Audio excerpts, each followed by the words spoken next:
everybody thinks vehicle to grid, vehicle to house will be the holy grail of, running your house off your car at night. It sounds great. And basically what it is that you can use the battery in your car to discharge and either run your house or even feed power into the grid. The reason people are interested in this is that if you're buying an electric car, you've already got a battery. Why not use that for home usage? If you have the ability to charge the car up during the day, say at work for free, or you're on some form of, time of use tariff where you've got periods of time where the prices are really low, but then you're paying a real premium for your power over dinner time, why not push power into the grid and possibly get paid $10 a kilowatt hour for that power that's being fed to the grid? Electric cars now have 60 to 100 kilowatt hours of storage. 50% is still a 30 kilowatt hour battery. That's the same as 2 Tesla Powerwalls. I think a big one first is going to be the Energex connections and how maybe the hardware that you currently have in the house may integrate with that. The vehicle-to-grid chargers, especially when it's a separate unit, let's say the Wallbox Quasar or some of these other DC-to-DC chargers, they're going to basically be counted the same as an AC-coupled battery, a little bit like how Tesla Powerwall 2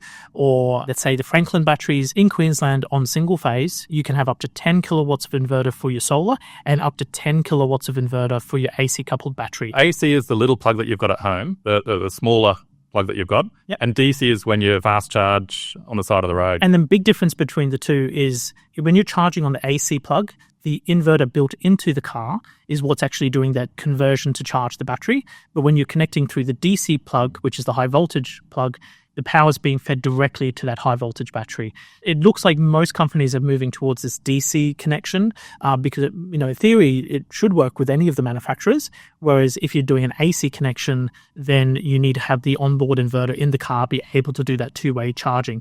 Now, if you have a DC connection, then you need basically a separate inverter mounted on the wall that is doing that DC to AC conversion to then feed it into the grid.